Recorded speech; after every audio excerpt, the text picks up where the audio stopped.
Hey guys, Johnny JobTlks here. Welcome to Monson Fire Department, where today we talk about their operational reality, limited staffing, combination staffing, and how they get the job done every day. Hey Lisa, can I drive this thing? No. Okay. All right, well come with us anyways.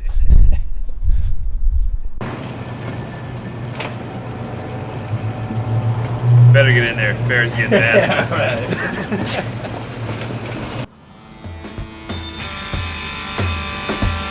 Responses, engine 5, engine 3, engine 1, ladder 3, ladder 2, rescue 1.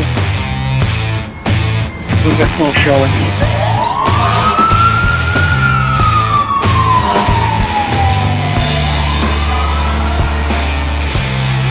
Division 1, you're on location, box 23, reporting smoke showing 727.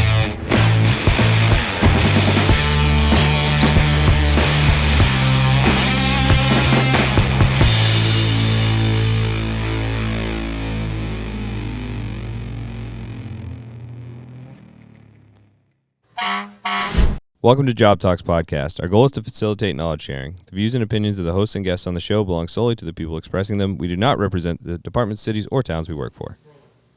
Can you hurry up, please? Thank you. Sweat off my sack. Living out my childhood dream. All right. Well, thanks for joining us. Welcome. Well, here we are, guys. Our first JobTlks field trip to Monson Fire. So with us today is someone near and dear to my heart that I've known for quite some time, Chief Brian Harris of the Monson Fire Department. Thank you for joining us. Thanks for having me. Of course. I've been waiting for the invite. No, thanks for having us. Thanks for having us. We really appreciate it. So for the multinational media conglomerate audience known as JobTlks, so my personal history with the Monson Fire Department. So I grew up in Monson. I started as an auxiliary member when I was the ripe age of 16 years old. I believe was a two-time graduate of the Monson MFD recruit program, which I'm sure we'll talk about. I went through twice. First one was an audit. I audited the course and went through a second time. So I started here. So it's cool and fitting that this is our first return to Monson. So I'll let Chief, I'll let you introduce yourself. But generally, do you want to just kind of give us your current role, background, and how things started with you? Sure. Name's Brian Harris, the Chief of the Monson Fire Department. I also started in high school about 2 weeks after my 18th birthday. I joined as a on-call member of the fire department. Spent about 12 years as an on-call member before applying full-time. Got hired as a full-time firefighter EMT and just progressively worked my way up through the ranks. Where I took over as interim chief in November of 19, and then the town officially hired me as the chief in April of 20. So what is your total time with the department? In February, I'll be starting my 29th year with the department. Wow. Crazy.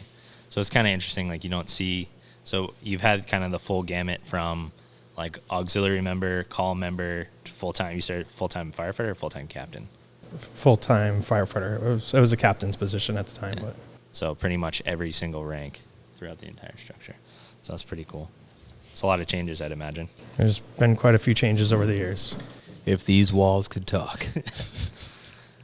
So what would you say, like, I mean, there's so much to dive into as far as like, changes. What would you say, like, the biggest transition for you was between like being a call member to being a full-time? I imagine it's like a relatively easy transition, but. Yeah, I mean, being on the department for 12 years prior to going full-time, it was a relatively easy transition at the time. That was 2006. The training requirements weren't, quite as stringent as they are today. There's obviously a lot less liability for, I'll say, lack of training.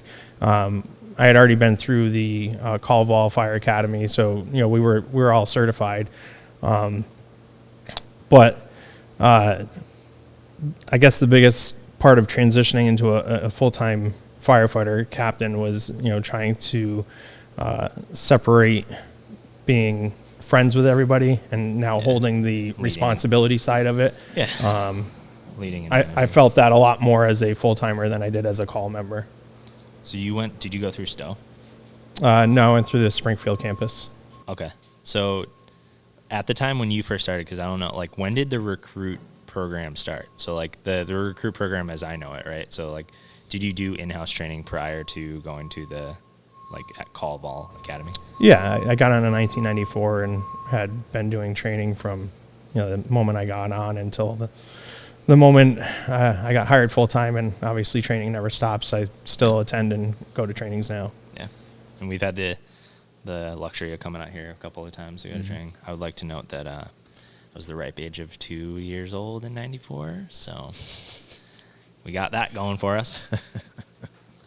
So I think one of the reasons, as far when we Job Talks, we make a concerted effort to highlight roles in different departments. Be they large departments, small, medium, combination departments.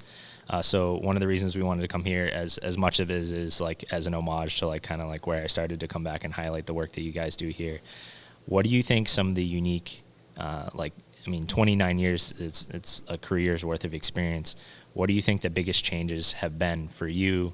Aside from being starting as a firefighter, now you're the chief officer and chief of department, but I'd imagine there's been a huge culture shift during that period of membership, probably maybe a little bit more active. A lot of less people live in town now. What do you think the biggest changes that you've seen during your career have been? I think the biggest changes are probably the most recent changes. Historically, when I got on and right up until probably the last 5 years, we had a roster of about 50 members. Currently, we have 10 full-time members with myself and my administrative assistant, and our call member is drastically dropping, and it's becoming harder and harder to recruit people to the call force. And then when we get them on, the requirements to be a firefighter now on a call force are much more stringent, that a lot of them don't even finish the initial training. What are the? So before, say when I got on in 1994, I literally came down, hey, you're a new call firefighter here. Here's your gear. We still rode tailboard. It was hop onto the back of the truck. We're going to give you a ride around town. That's your training on how to ride a truck. And here's a pager. If there's a call tonight, come on in and you'll learn on the job. So you could literally ride the tailboard, hold on to the tailboard. And yep. That's awesome. We did that until about 2000. Do you have to strap in or just hold on? No, you had to have a safety strap. I think the closest I've ever come to that was the old Engine 3 with the open cab concept. That was the last truck we could ride tailboard on. You could get a part-time job as a trash shaker. You could ride on the back of a trash truck. I could do that. So, as things progressed and you hear the word liability out there so much, we had to step up our game on training. And so now we require any new member, call member to come on, and they go through our in-house recruit program, which we started back in 2008. And it gets them trained to the Firefighter 1 level before we even let them step foot on a truck. And that's about a 3 to 4 month commitment before they're even allowed to go on a truck. 8 month. I would like to clarify 8 month commitment for some. Well, if you have to do it twice. It's real thorough. So one of the other biggest changes we've seen is when you got on, I think we had 8 members in your recruit class, and we still had a waiting list of applications to get on the call force. We've had to transition to a regional recruit class because we're not getting that membership request anymore. Now we have maybe 2 applications, 3 applications at a time, which isn't enough people to hold a class. So we've opened it up to the surrounding towns, which we've had pretty good success with. We have a current class of 8 or 9 going through now. They're about to finish up in a few weeks. And that's but we don't have a waiting list anymore for people trying to get on the call force. And I think, and I don't think it's a problem specific to Monson, because I think if you look at the broader issues facing the fire service now, even on the career side of and the same as you guys, attracting people into this industry, finding eligible candidates. We've all heard about the EMS shortage at this point. So getting creative in how we attract and recruit talent. So it's definitely a tough question to answer, but I think you guys have done a good job. I honestly look back at that time period as some of the more fond memories. I mean, there's some. So I will say, so when we were in the academy, or in the recruit academy here. I remember one specific incident. I think you're probably gonna know what I'm talking about. I think it was the recruit iteration 1, like the recruit class 1 that I audited. I came inside, like Brian was the deputy at the time, and I forget exactly what happened, but like I think you told me to have my pack on, and Dave told me to have my pack off. So like I came around the corner. Brian's like, drop your pack, grab your stuff, and then like meet us out by like the fire hydrant. So like I go inside to like grab the stuff, and then Dave was like, "Where's your pack? I told you to have your pack on." So I'm like, God damn. So like I go back around, and then Brian's out there, and he's like, "Where's the stuff? Why do you have your pack on?" So I'm like, "I can't win, man." And then I eventually did graduate, but that was pretty. After the second time. Second time, yeah. I will have to say my memory of that incident, well, I have no memory of it except for what you claim happened, but I'm not sure it's true. Yeah. I also noticed on the way in there's a couple discrepancies on the board. My date of service is off by 6 months, so I was hoping to talk to someone about that at some point. We could set the record straight on a few issues here. So I do have my list of questions, most of which we're going to go through, but I wanted to focus in on like the establishment of, because I know, we've talked multiple times about the difficulties of staffing, recruiting, and retention in the 21st century, and kind of the unique space that the call and volunteer departments operate in, and like in the especially unique space of like running a career like combination department. So I think you guys have done a really good job as far as being creative within the space that you're operating in. So I think you can give yourself more credit with like the regional academy, right? So what first of all, I guess, like what towns, how many towns are involved in that? It depends. Each time we run it, we've had enough participation where we've been running it twice a year the last few years, and we just put an invite to all the local towns, and if they have anybody in their queue ready to go, then sometimes they'll join, and other towns, if they don't have anybody, they don't participate that time. Is that something that like other towns kind of like share the burden with and fund in any way, or? So right now we're doing it at zero cost to any of the towns. Okay. We're doing all in-house training. We do travel to once in a while to their departments if they have a unique training piece of equipment that we don't have. Lately, we've been really aggressive to try to increase our training props. We applied for a grant and got the forcible door entry prop. We have a roof ventilation prop that a Eagle Scout project was done, and they donated to the department. Nice. So we do, for a small department with limited funds, we do have some good training opportunities that a lot of other departments, I think, don't have. Mm-hmm. Yeah. No, you guys have done, and that's something actually I wanted to talk to you about, because there's, we'll probably dive into it a little bit later, but like the art of grant writing. Because I would say that like for the size department, like you do have a lot of resources at your disposal that I think creates unique opportunities where you have to be a little bit more creative, think outside the box to help like achieve those training opportunities. So aside from the recruit academy, you guys host training every Monday? That's correct. Every Monday? What does that look like? So we, sometime in usually December, we'll put out the training calendar for the next upcoming year. We were holding training every single Monday. We have chosen this year to combine driver training and lineman training. With the decline in on-call members, we're getting a smaller attendance to training. With the number of attendees to our trainings, we didn't have enough turnout to hold a good training, so we said, well, let's combine the two, which will hopefully increase the numbers that are attending those trainings, and we'll be able to provide a better training. And then on the second and third Monday, we have EMS training, so people can get their con eds for free and not have to go outside of the department and get them. And then we hold a monthly officer training.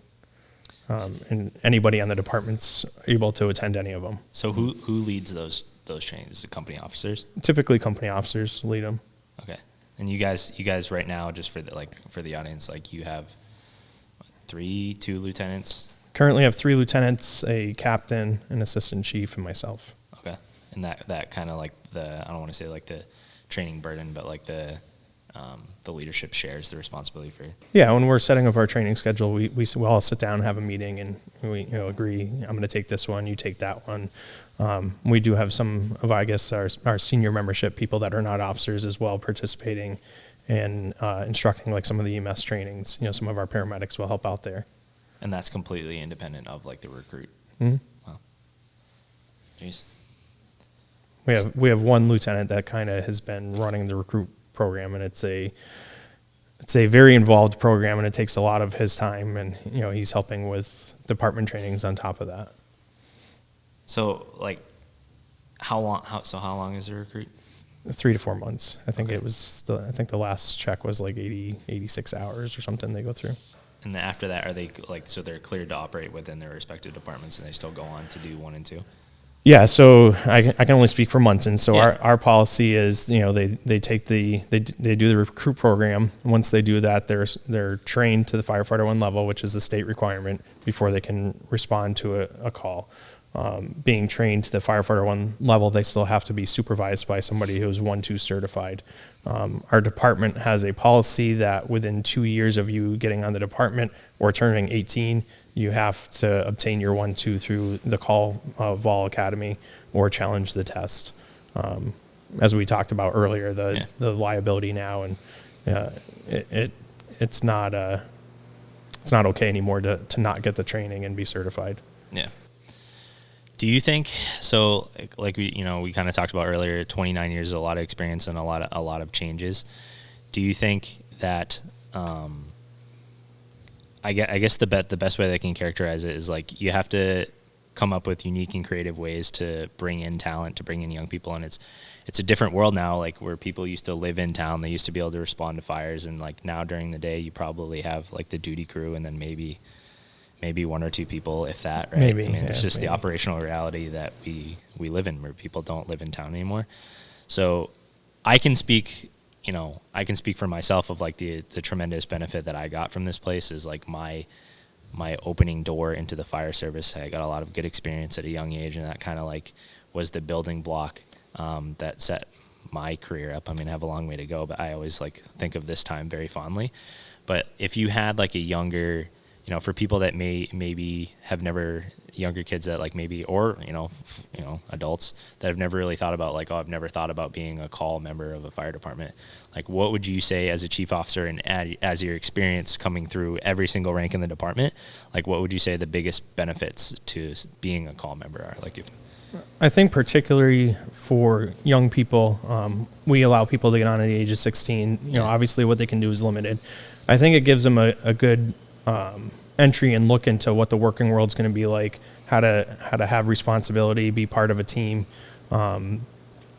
and to belong to something, I guess I'll say, bigger than themselves, which I think is kind of missing today. I don't think there's the yearn or desire anymore for people to be part of something bigger than themselves. People are, I think, content with just their day-to-day lives, and I think that's why we're seeing a decrease in recruitment. I don't know if we're going to find the answer today, but it's been really tough for us as of lately, the last few years. As I said, we used to have a waiting list to get on, and we no longer have that. Hopefully after people see this today, they're jumping at the door. So, I mean, I certainly hope so. I mean, we are a multinational media conglomerate, but no, I mean, I would implore younger people to check it. I mean, I had a great experience. I think it's a good way for people that it's different, like, getting on a true career department where like most of the times, like you have to get your EMT, you have to get your paramedic, like you have to get your 1 and 2 sometimes before you get in the door. Fortunately, in Massachusetts, like you can get hired and then they'll send you to the academy. But in New Hampshire, for example, like you have to go do all that stuff as a prerequisite to getting hired. But I think it's a good way for people to have a good fundamental exposure to the fire service to determine like, hey, like this is for me. This is something I'd like to invest my time in more. Or like, hey, this isn't particularly what I thought it was. But I had like a good opportunity to 1, serve my community, and 2, get my foot in the door and have some experience. Like I think coming from a call background, and like it definitely helps me as far as like broadening my horizon. No, I think that's huge. There's not a lot of jobs out there where you could try it out for 3 or 4 months, right? Before you get to decide this is for me or not for me. Yeah. And I think when people get in the door, they realize it's a lot more involved time commitment than they expected, because there is a lot to do between, the recruit class we do, that's 3 to 4 months, CPR certification, first responder. Those are all state mandates that, maybe 30 years ago you kind of look the other way on those, but that's not the case anymore. Can you talk us through? So I think the vast majority of our listeners are familiar, but the difference between like a true volunteer in a call department, because like when the call comes in, people are getting paid, correct?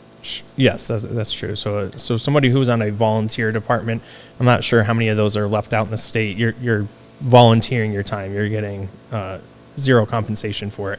We run a combination department, which is a combination of both full-time career people and on-call paid staff. So every training they come in for, or every call they come in for is paid hour for hour. Yeah, and that's great as a younger member. Also looks good on future job applications, college resumes. Right. Well, I mean, like I said, it definitely set me up for success being involved with a paramilitary organization where, like, certain things have to get done, and like being exposed to, I talk and joke around about like the incident where like Brian was telling me one thing and then Dave was telling me another, and there legitimately was not a right answer.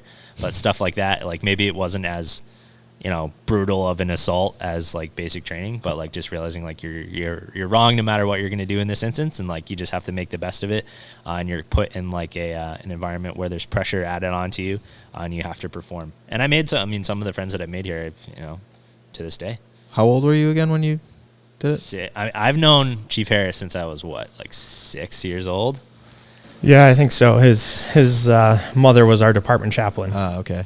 Big time. So I know you guys obviously have programs, within the school where you do like basic fire safety and stuff like that with, all the young kids and everything. So do you guys have like any kind of recruitment program for like high schoolers? Do you guys go in and you talk to them and kind of give them the spiel, so to speak? Yeah. So the school typically has a career day. Okay. Not every year do they invite us to it, but commonly they invite us to that. Mm-hmm. Last year I went up to the school 2 or 3 days with a member of the town's HR department, and we did do a recruitment program. Unfortunately, we had 5 people take applications and not a single one turned it in. Yeah. It's just a lot of people just walked by and looked at us and was like, yeah, no. Yeah. Yep. Well, I mean, I think it's just, and I don't think it's a problem that's just endemic to Monson, and I think that's probably borne out in like the recruit program, right? You have like all these different departments coming together, realizing a collective problem, and hopefully coming up with a collective solution. But I think there's some stuff that we'll dive into grant writing, because I think you don't give yourself enough credit. I remember you to be pretty good at grant writing, which is something I think most like officers probably should have some exposure to. Like I don't have any exposure to grant writing, nor am I an officer. However, maybe one day. The one thing that I thought was unique that you might never, the ambulance fund. So can you like talk? So it's a cool like unique way to bring in revenue to the department. The subscription program? Yeah. So I thought it was kind of something worth shining a light on. So we offer it, and I think a few other towns around here offer it. It's an ambulance subscription fund. It's a $75 annual fee. It's basically like a secondary insurance. We offer it to any resident of Monson. It's a $75 fee. Once you sign up for it, it covers yourself and anybody that lives under your household, whether they're related or not. And basically, if we transport you in the ambulance, we're going to charge your insurance company. Whatever your insurance company doesn't pay, if you're a member of, if you're a subscriber, then we just write off the rest. Which is a huge benefit, to the resident, especially if it's a person that frequently uses the ambulance. Yeah. Do you still find a fair amount of people to utilize that program? Not as many as we would like. We're trying to find ways again to promote that. I just looked at doing a mass mailing, video to mail every resident in the town with something like almost $3,000. Yeah. And as you can imagine, small town departments have limited budgets. So So operating within that, right? So everyone faces that fiscal reality, whether it's a big department, all the way down to the smallest volunteer department. So that's one thing I did want to talk about was grant writing. So you've written numerous grants over your career, correct? Yeah, more recently since I became the chief. So I don't even know how that process works. Like, is there like if you guys need new jaws, right? Is there like a website you go to that just has like a list of potential grants and you just bid on them? Like none that I know of. It's funny, as you go up in rank, you start getting a lot more emails unsolicited, and some of them are good, some of them are not. But I have received some emails or heard through chief meetings or other chiefs that, hey, we applied for this grant, and it's an annual grant, and I was like, oh, well, how'd you do that? And just reach out to your network, and it's not going to hurt to write one. It takes a little bit of time. Write one. Worst thing that can happen is they say no. We're not receiving hundreds of thousands of dollars in grant money right now, but last year we wrote enough grants. I think we received something like $54,000 in grants. Nice. Between most of that was new equipment or training opportunities. So what did you get? What did you get with those? What did that $54,000 get you guys? So there's different assets or avenues. So last year we applied to the Leary Firefighter Foundation. And we've been wanting to get a forcible entry prop for quite some time. As you know, nobody's coming to us and saying, hey, can you come to my house and practice forcing our doors open? So there's really no way for our firefighters to train with that. So I wrote a grant to Leary Firefighter Foundation and applied to it, and kind of pitched it as, hey, we do this regional training program. We have at least 5 or 6 other towns that are coming in here and utilizing this tool. So it's not going to only benefit the firefighters of Monson, but all the surrounding communities. And not only do we let them use it during the regional training program, we've invited every neighboring town to come in, anytime they want, and just schedule it and use it. Yep. So that was, that's a $9,000 prop. The DFS has put out the firefighter safety grant. We put in for that last year. I believe that was another $15,000 grant where we got new rescue struts and cribbing. And you got to send someone to the class, correct? Yep. So we sent Captain Hamill to an extended vehicle stabilization class. Any grant opportunities I'm seeing out there, there's one annual grant that comes out, the EMPG grant. It's the Emergency Management Preparedness Grant. That's not necessarily solely for the fire department. As the emergency manager for the town, it can be used anywhere for the town. So last year, I put in for shelter supplies because that's something that, we talk about if we ever need the shelter, but then we don't equip it. It's just a closet up in the school with some cots in it. And I was like, well, do we have any food up there? So we bought, rations that have a 25-year shelf life. We bought a TV that can connect wirelessly to the school's internet system so they can monitor if there's an event going on, whether it's weather or otherwise. Something to keep kids entertained if they're stationed there. So that's really cool. Did you, correct me if I'm wrong, did you get your SCBAs on a grant? No, our SCBAs we purchased through a capital procurement. So the town paid for those. Our previous round. We did. I mean, so I think like over the course of your tenure is probably that wasn't thousands of dollars. That wasn't me that put in for those, but it's a previous chief. Yeah. But I do think that highlights like the importance of grants. Yeah, absolutely. Our department has always been, I would say, fairly aggressive in getting grants, because if you're not putting it out there trying to get the funds, somebody else is going to get them. Yeah. Our Plimo event, that was a $63,000 grant system. You got really that we got through AFG. Wow. And then I would say John's favorite items here at MFD, were those bought, or were those like military surplus? So we have been fortunate to take advantage of a military surplus equipment pool, if you will. When the military is getting rid of some of their vehicles, they give them to Department of Conservation and Recreation, and then municipalities can basically approach them and say, hey, we would like to get one of these. Yeah. So we have a 1996 Stewart and Stevenson's, basically what replaced the Deuce and a Half. We got that for free. We put about $20,000 into it, and now it's a capable off-road brush unit.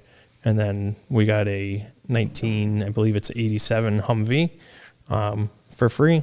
then through grants, through a VFA grant, we applied for funds to outfit it and have it fixed up. Yeah. It's John's probably favorite piece of the puzzle. Yeah.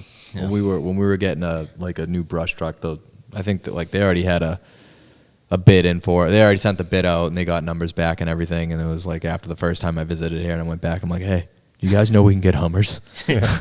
I'm like, we don't need this truck. Are you aware? You look at like the F450s and 550s, Yeah. and they're going for crazy money now. Big you know, money. 150 grand plus. We just got an awesome truck, but I mean, as cool as it is. Is it a Hummer? It's not a Hummer. No, Hummer. As cool as it is, it's not a Hummer. Yeah, that's sick. So, I think, like I said, one of the important aspects of coming here today, speaking with you, talking about combination departments, highlighting some of the work that you guys are doing. I guess like looking towards the kind of like wrapping things up, right? What is your vision for the future of MFD? Like, what do you hope to? I'd like to see more involvement with the call force again. I don't think in our immediate future, even going out probably a few decades, that MFD is in a position where we're going to get rid of the call force. I think they're a very integral part of the department and important to have on.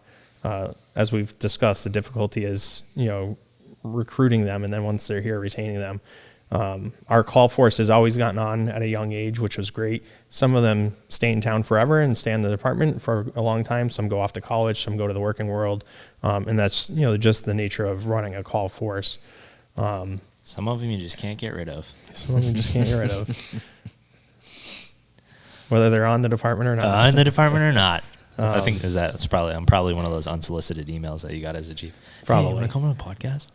But I do think the call department is a huge part of our department and how we operate. Running 2-person shifts right now with full-timers and not a lot of people around during the weekdays, it's really a struggle to operate without them. If our full-time crew's on an ambulance call or whatnot out doing something and a fire call comes in, they're the only ones that we have basically to come down and respond a piece of apparatus to that call. And not just Monson, all the area towns. I've talked to area chiefs. Basically we're waiting for another town to be our second piece in, and that's across the board unless you're a full-time career department somewhere. Yeah. I do think one of the struggles of running a combination department, and I think the more career staff we get, it starts to, in some instances, draw a line between the two sides.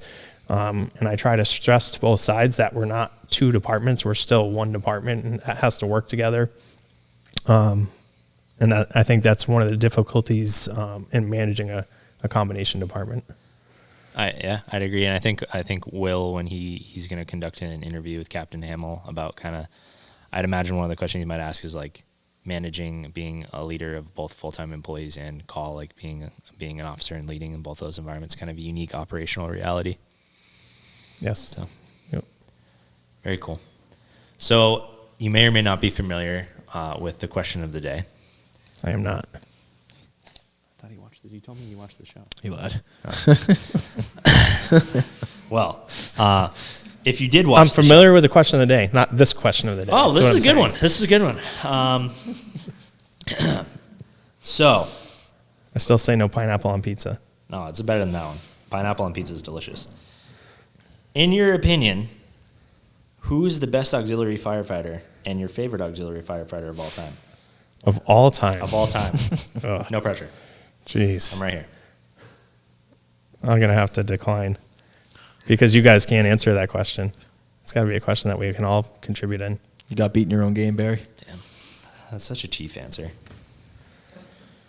Anyways, I just want to thank you for your time. Hopefully this is our first field trip of many. I'll keep coming back as long as you let me come back, whether you like it or not.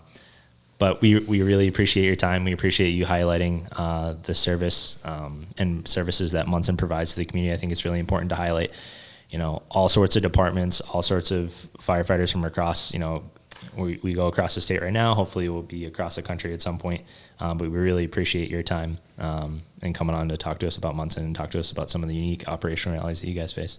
Yeah, our pleasure. Thank you for the time. I think there's some good opportunity to train in the future as well. Yeah, Absolutely. Yeah. So and just so everybody here knows, the chief has been gracious and he's opened up his doors for us to come in and train in our off days and to do some things with their department as well, just to jump in. So we appreciate that and appreciate you having us in today. So definitely one of our biggest supporters from the beginning.